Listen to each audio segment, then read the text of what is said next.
이스라엘 왕 여로보암 제27년에 유다 왕 아마샤의 아들 아사랴가 왕이 되니 그가 왕이 될 때의 나이가 16세라.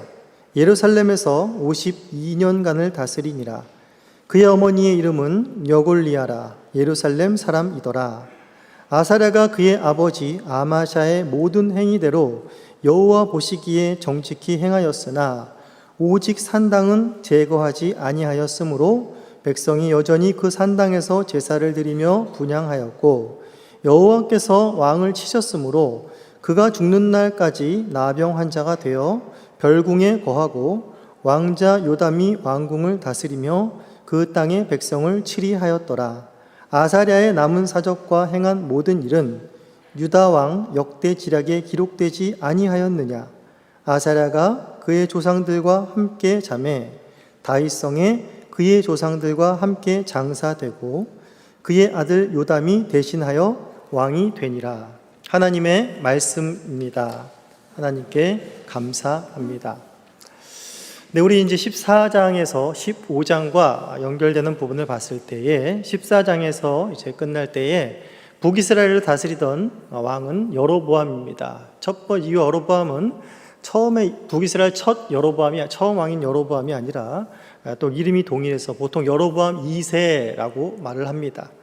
15장에서도 연결해서 여로보암 2세의 통치가 북쪽에서는 이어지는데, 남유다는 14장에서 통치를 하던 아마샤가 죽고 이제 그의 아들인 아사랴 또 우시야라고 하는 그 유다 왕이 이제 통치를 하게 됩니다. 먼저 이제 우리가 이 15장의 전체를 보게 되면 성경에도 잘 나와 있겠지만은 1절부터 7절까지 의 내용과 그 다음에 32절부터 38절까지의 내용은 남유다 왕 2명의 왕이 나옵니다.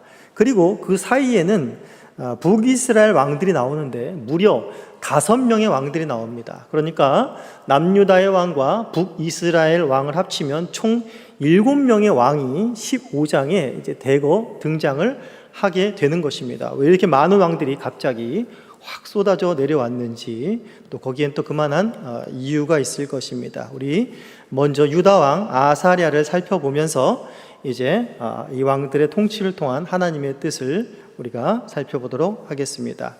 먼저 1절부터 7절까지 해서 보시면 유다 왕의 이제 아마샤의 뒤를 이어서 유다의 아사랴라는 왕이 이제 등극을 하게 되면서 그가 어떻게 통치를 하였는가라고 보여주고 있습니다. 이 왕의 통치 기간은 여기 나와 있듯이 52년간을 통치를 하게 됩니다.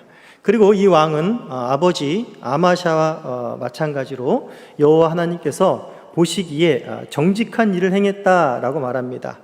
어떤 정직한 일을 행했을까요? 여기서는 어떤 정직한 일을 행했는지를 잘 나오지 않지만 역대하 26장에 보시면 그가 어떻게 행했는지, 그가 선지자 스가랴, 즉 하나님의 묵시를 잘 아는 스가랴가 사는 동안에는 열심히 여호와 하나님을 쫓았고 또 하나님 안에서 그가 형통했다라고 말을 합니다. 먼저 가장 중요한 유다 왕들이 가지고 있어야 할 자질은 바로 신앙이었었지요. 하나님 앞에 바른 신앙을 갖고 있는 것이었는데, 바른 신앙을 갖고 참 통치를 했던 것 같습니다. 또한 정치적으로 또 경제적으로도 상당히 나라를 잘 일으킨 왕으로 역대하 26장에는 기록하고 있습니다. 사실상 아마샤가 북이스라엘과 싸우면서 많은 군사적인 경제적인 손실을 입혔습니다. 패배함으로 손실을 입힌 것을 우리가 보았는데, 그때 아버지 때 무너졌던 그런 군사 기반들과 경제 기반들을 다시금 세우고 더 확장한, 그렇게 통치력에서도 뛰어난 모습을 보여준 것이 바로 이 유다왕 아사랴였습니다. 그런데 이 아사랴 왕이 어떻게 된 것인지 갑자기 오직 정직하게 행하였다라고 하고 4절에 산당을 제거하지 않았다라고 말하면서 갑자기 5절에 여호와께서 왕을 치셨다라고 하고 나병이 걸리고 갑자기 별궁에서 이제 인생을 마감했다라는 갑자기 아사랴 왕의 비참한 모습이 나오게 됩니다. 이 부분도 역대하에서 26장 16절에서부터 이 부분에 대한, 왜 이렇게 갑자기 아사랴가 하나님 앞에 벌을 받게 되고 인생의 말로가 비참했는가라는 것이 자세하게 설명이 됩니다. 역대하 26장 16절에 뭐라고 나와 있냐면, 아사랴가 점점 강성해짐으로 교만하여졌더라 라고 하면서 하나님 앞에 죄를 범했다라고 나오게 됩니다. 강해졌는데 하나님을 의지함으로 하나님께서 형통케 하여 주셨고 나라가 영적으로도 또한 외적으로도 굉장히 부강해졌는데 교만해졌다라고 하면서 나오는 것입니다. 어떤 교만을 행했느냐? 아니면 바로 제사장만이 행할 수 있는 성전에 들어가서 분향하는 일을 자신이 하려고 했던 것입니다. 이것은 하나님께서 하나님께서 아론 자손에게 맡겨주신 것이고 제사장만이 할 수 있게끔 하나님께서 정하신 것입니다. 그런데 그 권리를 또한 자신이 또한 취하고 범했던 것이지요. 그래서 그 일을 행함으로 말미암아서 아사랴가 하나님으로부터 벌을 받아 바로 문둥병에 걸리는 것입니다. 그러면서 이제 별궁에서 그가 죽는 그날까지 이제 인생을 비참하게 마감하게 되는 것을 볼 수가 있습니다. 아마샤하고 아버지 아마샤와 패턴이 거의 똑같지요. 처음에는 하나님 앞에 정직히 행했는데 교만하여져서 그 인생의 말로가 비참하게 끝나는 이 패턴이 너무나 아버지와 비슷하게 그 뒤를 따라갔다라는 것을 볼 수가 있습니다. 자, 그러면서 이제 8절부터 31절까지는 북왕국 이스라엘 왕들에 대한 통치가 나옵니다. 무려 5명이 계속해서 통치를 이어가는 것을 볼 수 있습니다. 그 뒤로 이제 나오는 지금 8절부터 나오는 왕이 누군가 하면 바로 이스라엘 왕, 바로 스가랴라는 왕이 되겠습니다. 스가랴는 우리 바로 앞전에서 14절에서 봤던 여로보암 2세의 그 다음으로 북이스라엘 다스린 여로보암 2세의 또한 아들이기도 합니다. 이 왕은 6개월을 통치하였고 여로보암의 죄를 따랐다라고 말하고 있습니다. 그리고 이 왕은 6개월이라는 짧은 기간을 통치한 그 이유가 무엇인가 하면 바로 살룸이라는 자에 의해서 살해를 당했습니다. 그런데 살룸이라는 자에 의해서 살해를 당했는데 여기서 보시면 무엇이라고 말하고 있습니까? 10절에서 보시면 야베스의 아들 살룸이 그를 반역하여 백성 앞에서 쳐 죽이고 대신 왕이 되었다라고 말을 하고 있습니다. 이건 왕을 죽인다라는 것은 뭐 쉬운 일이 아니지 않습니까? 그냥 이웃 사람을 살해했다라는 것보다 그 나라를 다스리는 왕을 죽였다, 모반을 했다라는 것이죠. 우리 지금 요즘 말로 말하면 구테타를 일으켰다라는 것이죠. 소위 나라의 왕을 죽이고 정권을 바꾸려는 그런 음모가 있으려면 어떻게 해야 됩니까? 상당히 은밀하게 진행이 돼야 됩니다. 그리고 은밀하게 어떤 암살이 이루어지면서 구테타를 이루기 마련인데 여기서 뭐라고 말하고 있습니까? 백성 앞에서라고 말하고 있습니다. 우리가 이때껏 북이스라엘의 역사를 살펴봤지만 북이스라엘 역사가 이제 오므리 왕조와 예후 왕조를 빼고 나서는 다 어땠습니까? 거의 다 모반이었습니다. 거의 다 반역이었고 거의 다 구테타였습니다. 그러면서 공공연하게 죽일 음모를 행하고 왕을 죽이고 왕이 되고 죽이고 왕이 되고 죽이고 왕이 되고 하는 것이 바로 북이스라엘의 왕조들의 패턴이었던 것입니다. 그런데 여기서는 그것이 더 대담해진 것이죠. 그냥 백성 앞에서 공공연히 드러내는 이런 구테타가 그냥 공공연히 일어나는 겁니다. 어느새 북이스라엘의 패턴은 이러한 제약이, 이러한 모반들이 그냥 백성 앞에서 공공연히 이루어질 만큼 그렇게 죄가 관영했던 그런 나라가 어지럽고 어수선한 혼돈의 나라였다라는 것을 여기서 또한 보여주고 있다라는 것입니다. 그리고 각별히 여기서 또 살펴봐야 될 것은 무엇인가 하면 이 스가랴는 바로 예후 왕조의 마지막입니다. 우리 예후가 누군지를 잘 알고 있지 않습니까? 예후는 어떤 사람이었습니까? 바로 하나님께서 아합 왕조, 그 악한 아합의 왕가를 무너뜨리기 위해서, 바알 신앙을 무너뜨리기 위해서 바로 세운 것이 예후라는 사람이었습니다. 예후가 그 일을 아주 잘 수행을 했지요. 예후가 아합 왕가를 말살시켰고 이세벨을 죽이고 또 바알 선지자들을 싸그리 죽여서 아주 시도 남기지 않는 그런 일들을 잘 수행했습니다. 그러므로 말미암아서 하나님께서 예후에게 약속을 하셨죠. 네 왕조가 4대까지 이어질 것이다 라고 하나님께서 약속을 주셨습니다. 바로 그 이어지는 마지막 때가 바로 이 스가랴 때까지인 것입니다. 그렇기 때문에 스가랴가 죽었다라는 것은 곧 무엇을 남기시는 겁니까? 하나님의 예후에게 약속하신 그 약속이 온전히 이루어졌다라는 것입니다. 그런데 여기서 약속이 이루어졌다라는 것 속에 또 하나가 남긴 것이 무엇인가 하면 예후 왕조는 여기까지였다라는 것입니다. 예후 왕조도 역시 마찬가지로 하나님의 뜻대로 행하긴 했지만 하나님을 섬기지 않았습니다. 그리고 여전히 악했고 여전히 여로보암의 죄를 따라 했던 것입니다. 그렇기 때문에 스가랴까지 오는 그 기간 동안에 하나님께서는 예후 왕조를 오랫동안 참아주신 것입니다. 이들이 돌아올 때까지 하나님은 기다리고 계셨던 것입니다. 그런데 스가랴 때까지도 뭐라고 말하고 있습니까? 스가랴는 여전히 여로보암의 죄를 따랐다라고 말을 하고 있는 것입니다. 돌아오지 않는 이들에게 더 이상 하나님의 오래 참으심과 기다리심, 이들을 향한 긍휼은 더 이상 베풀어질 수 없다. 이제 심판뿐이고 너희 왕조도 끝이 났다라고 하면서 바로 스가랴를 통해 예후 왕조가 마감이 된 것입니다.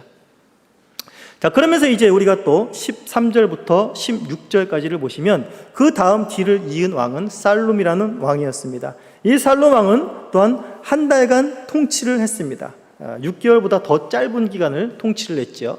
한 달 통치했으면 뭐 왕이라고도 할 수 없을 것 같습니다.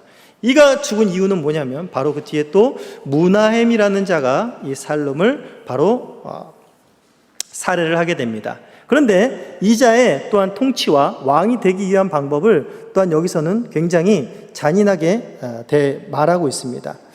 자, 여기 보시면 16절에 보시면 그때 무나헴이 디르사에서 와서 딥사디와 그 가운데 있는 모든 사람과 그 사방을 쳤으니 이는 그들이 성문을 열지 아니하였습니다. 그러므로 그들이 그곳을 치고 그 가운데에 아이벤 부녀를 뭐라고 말하고 있습니까? 갈랐더라라고 말하고 있습니다.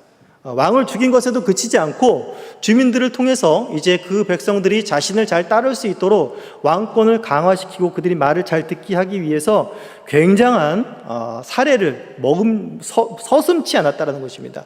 나를 따르지 않고 나를 거역하고 나를 막는 자들에게 있어서는 거침이 없다는 것입니다. 그러니까 여기 바로 앞에 스가랴에서도 봤듯이 여기서 만 백성 앞에서 왕을 쳐 죽이는 것이 공공연한 일이 된 것 같이 또 왕권을 강화하기 위해서 자기 백성들을 아끼지 않고 그들에게 기회도 주지 않고 무참하게 죽이는 아이벤 분열을 할지라도 그냥 갈라버리는 그런 잔인한 모습이 북이스라엘에서는 계속해서 자행돼 갔고 그런 악함이 잔인함이 계속해서 북이스라엘에서는 깊어져 갔다라는 것을 여기서 우리가 또한 살펴볼 수가 있습니다. 그러면서 이제 그 다음으로 17절부터 22절 이 잔인한 무나헴 왕이 통치를 한 것을 보여줍니다. 이 왕은 몇 년을 다스렸습니까? 이 왕은 바로 10년간을 다스렸고 또한 동일하게 여로보암의 죄에서 평생을 떠나지 않았다라고 말을 하고 있습니다. 그런데 사실 여기서 무슨 일이 이 무나헴 통치 기간 동안에 이루어지는가라고 봤으면 19절에 보시면 뭐라고 나와 있습니까? 아스루 왕 불이 와서 그 땅을 치려하며 무나헴이 은 1000달란트를 불에게 주어서 그로 자기를 도와주게 함으로 나라를 자기 손에 굳게 세우고자 하였다라고 말하고 있습니다.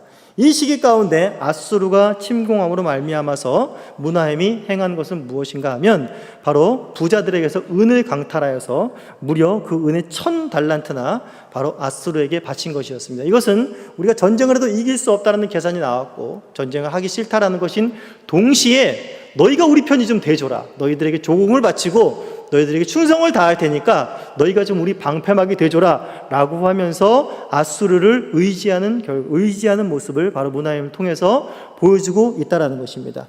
우리가 계속해서 열왕기를 살펴보면서 왕들의 역사를 보아왔듯이 그리고 앞으로도 보게 될 것이지만은 이스라엘이 남유다나 북이스라엘과 마찬가지로 열국을 의지했을 때 강해 보이는 나라를 의지했을 때 그 결과는 어땠습니까? 그 강해 보이는 나라가 이 백성들을 보호해 줍니까?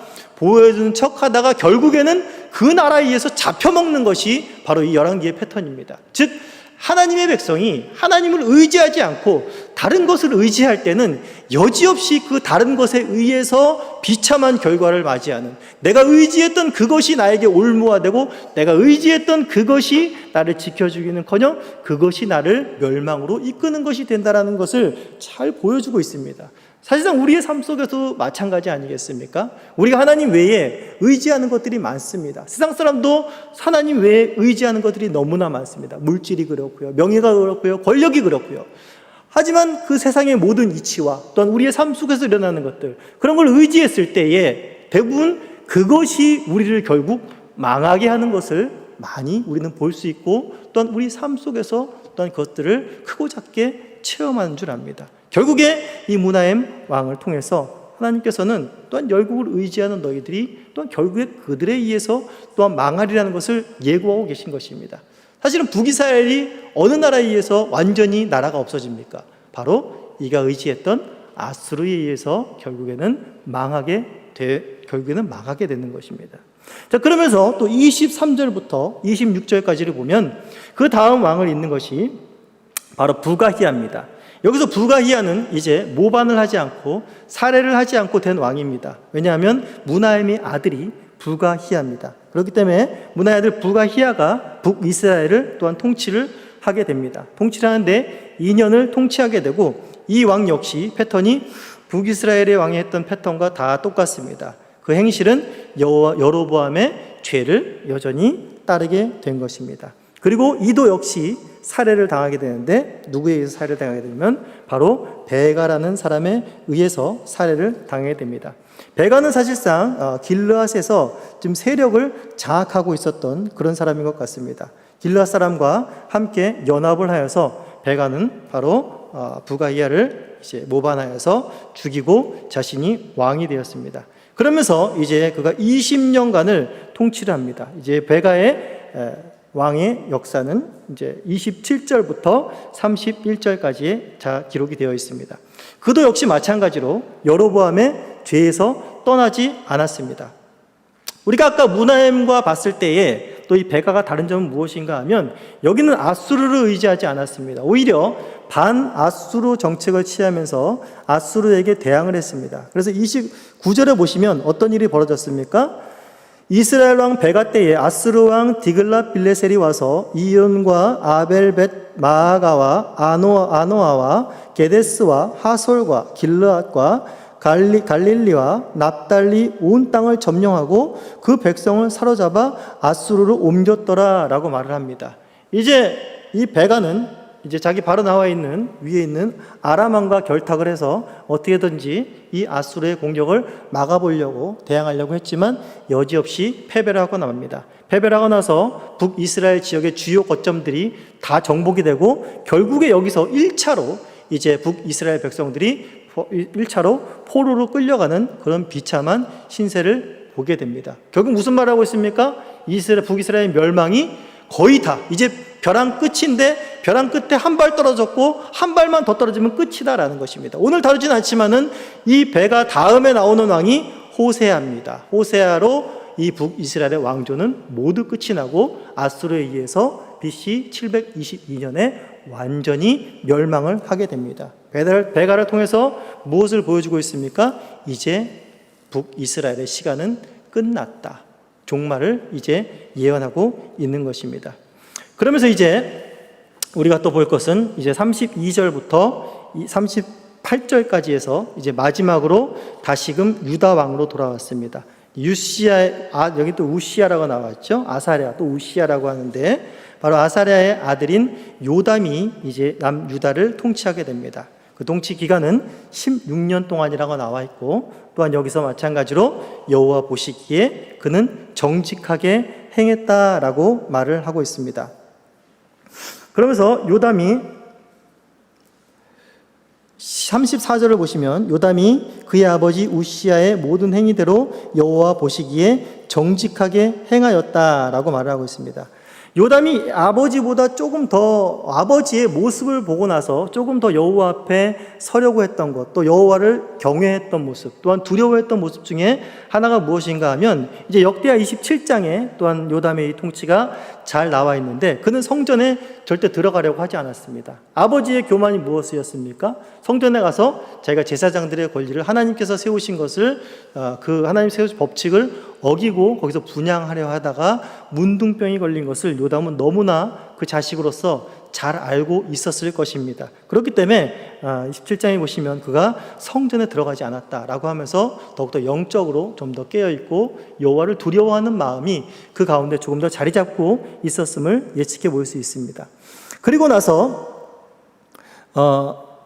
이제 35절 하반절에 보시면 여호와의 성전에 윗문을 또한 건축했다라고 이야기를 하고 있습니다. 그러니까 헐어버린 영문, 그러니까 아마샤 때 이스라엘에게 패배함으로 인해서 성전 건축물들이, 문들이 파손이 됐는데 그 파손된 것들을 또한 고치면서 다시금 어떤 성전, 하나님에 대한 또 경외감으로 이러한 역사의 일들을 또한 한 것으로 보여집니다.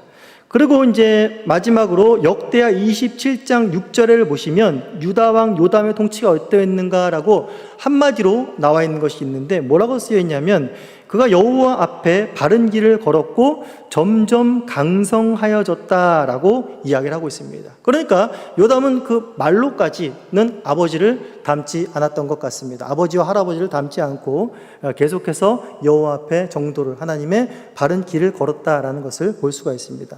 그런데 남유다의 계속된 패턴이기도 하고 또한 바로 앞에 아마샤의 그 패턴이기도 하지만은 무엇을 제거하지 못했다고 말하고 있습니까? 35절에 보면 오직 산당을 제거하지 못했다. 그러면서 백성들이 그 산당에서 여전히 제사를 드리고 분향했더라라고 말을 하고 있습니다. 자, 이렇게 우리가 대략적으로 이렇게 7명의 왕을 훑어봤는데 여기서 우리가 북이스라엘과 남유다의 좀 큰 흐름들을 보면서 여기서 또 하나님께서 우리 심령 가운데 주시는 그 말씀을 또 한번 생각해 보기 원합니다. 자, 우리 먼저 북이스라엘을 보시면 5명의 이제 왕들을 통해서 그 흐름이 공통적으로 흐르는 흐름이 있는 것 같습니다. 공통적인 흐름은 무엇인가 하면 바로 여로보암의 죄를 따랐다라는 것입니다. 사실 이것은 여로보암이 북이스라엘의 첫 번째 왕이 되고 나서 그가 얼마나 하나님 앞에 패역한 짓을 했는지 우리가 잘 알고 있습니다. 그런데 그 여로보암이 모범이 되어서 계속해서 북이스라엘 왕들은 한결같이 다 바로 여로보암의 죄를 따랐습니다. 조금 다른 것이 있다면 무엇인가 하면 아합 때 와서 여로보암의 죄를 오히려 가볍게 여겼다. 요건 있었습니다. 그러니까 여로보암보다 더 죄를 지었다는 있지만 여로보암보다 덜 죄를 지었다는 없습니다. 그러니까 여로보암의 죄가 평탄한 겁니다. 바로 이것이 북이스라엘의 왕들이 가졌던 영적인 상태였다라는 것입니다. 그러면서 굉장히 나라가 정권이 바뀔 때마다 잔인한 방법으로, 살해의 방법으로 그렇게 나라가 바뀌었고 나라가 굉장히 잔인해지고 혼란스러웠다라는 것을 볼 수 있는데 바로 그것들이 나라가 이렇게 어지럽고 혼란스럽고 모반이 계속 일어났던 것은 무엇인가 하면 바로 하나님께서 이러한 죄악을 가만두지 못했다라는 것입니다. 단순히 거기에서 정권의 야욕에 대한 그런 것들이 막 불붙어서 그렇게 되었다라는 것도 있지만 바로 그 이면 속에서는 하나님께서 이들의 죄악을 그대로 두고 보지 못하셨다라는 것입니다. 거기 하나님의 철저한 심판이 계속해서 가해졌다라는 것이지요. 그러면서 이제 14장에서 봤던 여로보암 2세가 죽고 나서부터 사실상 여로보암 2세 때는 북이스라엘이 유례없이 굉장히 강성한 때였습니다. 어떻게 보면 솔로몬 때 차지했던 그 영토들, 북이스라엘의 영토들을 거의 다 차지하는 그런 굉장히 안팎으로 강성했던 시대를 보여주고 있습니다. 그런데 그 이후로는 이제 스가랴부터 해가지고 점점 아주 급하게 내리막길이 바로 멸망의 길이죠. 급하게 내리막길로 치닫는 것을 보게 됩니다. 사실상 여로보암 2세 때도 나라가 강성했지만 이때 어떤 선지자들이 나오냐면 호세아나 아모스 같은 선지자들이 나옵니다. 거기서 메시지가 무엇입니까? 내 백성이 음란한 백성이라는 것입니다. 정의와 공의가 상실된 백성이라는 것. 영적으로는 굉장히 타락한 것이었음을 보여주고 있습니다. 그 결과는 하나님의 심판의 그 진노에 이제 급격하게 빨려 들어가게 되고 멸망을 하게 되는 것입니다. 사실상 북이스라엘의 역사를 보면 우리가 이렇게 생각할 수 있습니다.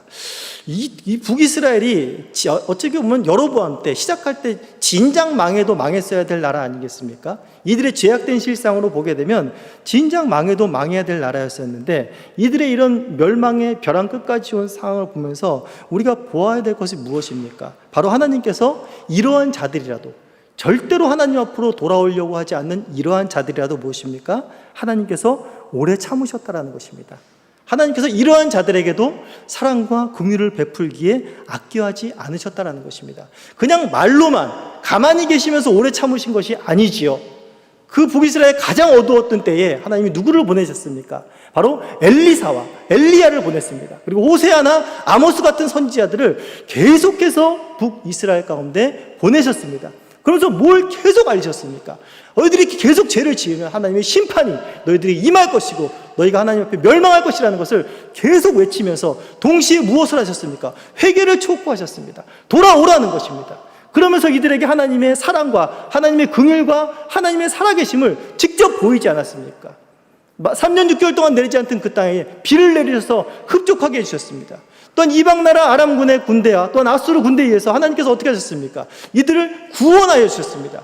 하나님께서 직접 살아계시고 내가 너희들을 사랑하시고 내가 너희들을 보호하는 하나님이다라는 것을 너무나도 명백하게 보여줬음에도 불구하고 이들은 하나님 앞에 끝내 돌아오기를 거부한 자들이었다라는 것입니다.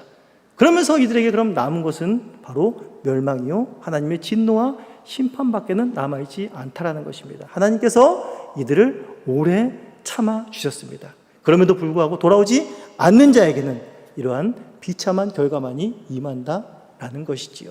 우리가 생각해야 될 것은 무엇일까요? 우리 역시 북이스라엘과 저와 우리 교인들 역시 북이스라엘 백성들과 다르지 않다라는 것입니다. 우리가 우리의 힘이었으면 하나님이 아무리 하나님이 살아계시다는 증거를 하늘에서 보여주셔도 또 하나님이 우리를 사랑하시다는 우리를 대적으로 지켜주셨다는 것을 깨달을지라도 계속해서 선지자와 친구와 이웃들을 보내서 복음 전도를 한다 할지라도 우리가 돌아설 수 있는 사람이겠냐라는 것입니다. 우리도 절대로 돌아설 수 없는 사람들인 것입니다. 그런데 하나님께 우리가 이렇게 돌아서서 하나님을 예배하는 백성이 될 수 있는 것은 무엇 때문입니까? 우리의 의 때문이 아니고 바로 하나님께서 우리에게 은혜를 주신 것입니다. 은혜로 말미암아 믿게 하신 것입니다. 믿게 하심으로 말미암아 우리가 그리스도의 의를 덧입고 의로운 자가 되어서 지금도 연약하고 지금도 죄악되지만 이러한 죄의 멸망의 구렁텅이까지 우리가 빨려들지 않고 도리어 멸망에서 영생으로 사망에서 다시 영원한 생명으로 또 이 세상에 죽을 나라에서 영원한 하나님의 나라로 옮겨졌다라는 것입니다. 얼마나 이것이 우리에게 감사한 일입니까? 노아 시대 때 세상이 다 멸망하고 하나님이 언제 오시냐 노아의 메시지에 귀를 기울이지 않았던 그 사람들처럼 우리도 죽었어야 마땅한 자들이라는 것이죠. 그런데 우리도 노아와 동일하게 어떤 것입니까? 노아가 은혜를 입었더라. 우리도 은혜를 입었더라 라는 말밖에는 할 수가 없는 것입니다. 북이스라엘의 이 상황 가운데 나를 비춰봤을 때에 우리가 얼마나 큰 은혜를 받은 자인가, 내가 얼마나 놀라운 은혜를 받은 자인가를 우리는 늘 잊지 마시고 하나님의 성도다움 또한 이렇게 멸망의 구렁텅이로 가는 자들에게 하나님의 복음을 전해야 될 그런 책임이 또한 우리 안에 있음을 다시 한번 우리는 생각해야 될 것입니다. 그리고 또한 우리가 이 시간에 한 가지 더 생각해야 될 것은 바로 남유다의 흐름입니다. 남유다의 흐름 속에서도 계속해서 같은 패턴이 나오는 게 무엇인가 하면 여호와 앞에 정직히 행하였다라는 말을 들은 왕들은 꽤 많이 있습니다. 그런데 그 뒤에 항상 무슨 수식어가 따라붙냐면 산당은 제거하지 못했더라라는 말이 계속해서 그 뒤를 따라붙고 있습니다. 사실 이것은 이스라엘 백성들이 가나안 땅을 들어가기 전에 하나님께서 모세를 통하여서 굉장히 주의를 시킨 말 중에 또한 한 가지입니다. 신명기 12장 2절을 보시면 하나님께서 바로 이 산당을 제거하라는 명령을 분명히 하고 계십니다. 왜냐하면 가나안 땅에 있는 그런 모든 산당들 가운데는 거의 다 아세라산과 바알들, 우상들을 섬기는 그런 곳으로 다 활용이 되었던 것이지요. 그러면서 이들이 가나안 땅에 들어가서 계속적인 이들의 올무가 된 것은 무엇이냐면 그 땅 원주민을 다 쫓아내지 못한 것도 그들의 올무가 되었지만은 바로 산당들도 또한 계속해서 제거할 수 없었던 것이 또한 이들의 문제였고 이들의 올무가 걸리는 것이었습니다. 이것은 비로소 뒷장에 가시면 이제 아시겠지만 히스기야 때 비로소 산당을 제거하는 그런 내용들이 나옵니다. 이렇게 유다 백성들에게 끊임없이 곁에 있고 이들을 끊임없이 살금살금 갉아먹는 것 중에 하나가 무엇인가 하면 바로 산당이라는 것이었습니다. 사실상 히스기야 때 산당이 제거된다고 하지만 그 백성들 가운데 우상을 섬기고자 하는 마음, 그 백성들 마음 가운데 생겨진 그 산당까지는 다 제거하지 못하는 것들을 결국에 보게 되고 남유다도 결국에는 망하게 되는 것을 보게 됩니다. 우리는 또한 이 남유다의 역사를 통해서 산당을 보았을 때 우리가 비록 하나님의 백성으로서 또한 우리가 구원을 받았지만 또한 값없는 은혜로 우리가 믿음이 있지만 여전히 우리 안에 이 산당 같은 것은 있지 않을까요? 우리 안에 여전히 연약함으로 말미암아 우리 안에 죄의 잔재로 말미암아서 여전히 우리가 육신 가운데 행하고 있는 것들, 몇십 년 동안 신앙생활을 했고 열심히 교회를 나왔고 섬겼지만 아직도 뿌리 뽑히지 못한 그러한 것들이 우리 안에 남아있지는 않을까요? 저부터 시작해서 우리 교인들 모두 크고 작게 한두 가지씩 계속 우리를 올가매는 것들이 있을 것입니다. 우리는 그것들과 함께, 이 유다 백성들은 그것들과 함께 싸워서 하나님 그것을 제거할 만한 실력들이 이들 안에는 없었습니다. 그러나 하나님의 백성들에게 하나님께서 이제 그것이 그들을 멸망하게 되는 요인이 아니라, 예수 믿는 모든 하나님의 성도들은 어떻게 됩니까? 그것이 더 우리의 연약함을 인정하게 되는 것이고 더 하나님을 의지하게 되는 것입니다. 더 하나님이 없으면 안 된다라는 것으로 가게 되고 하나님의 은혜와 긍휼을 더 구하고 하나님을 더 의지하고 하나님과 함께 동행하게 될 수 있는 그러한 계기가 됩니다. 그러면서 거기서 성령의 힘을 입어 담대함을 입어 우리의 성화의 과정들을 하나하나 이루어갈 수 있는 그런 큰 은혜를 받았다라는 것입니다. 우리의 심령들을 보살펴 보시고 또한 주위에 연약한 자들 안에 있는 그런 죄악된 실상들을 하나하나를 드러나는 것들을 보시고 우리가 비판하고 정죄하고 좌절할 것들이 아니라 그것들 하나하나를 또한 하나님께서 바꿔나가시고 하나님의 형상으로 바꿔나가시는 그 하나님의 형상을 회복해가는 하나님의 열심이 나에게 또한 우리 교우들에게 우리 교회에 있음을 아시고 그 하나님의 형상을 의지하고 이제 우리 몸을 악한 지체에 내주지 않고 주님의 거룩한 의의 병기로 드리는 또한 하나님 앞에 거룩한 산 제물로 드려지는 그러한 우리 합당한 모습들이 있기를 간절히 소원합니다.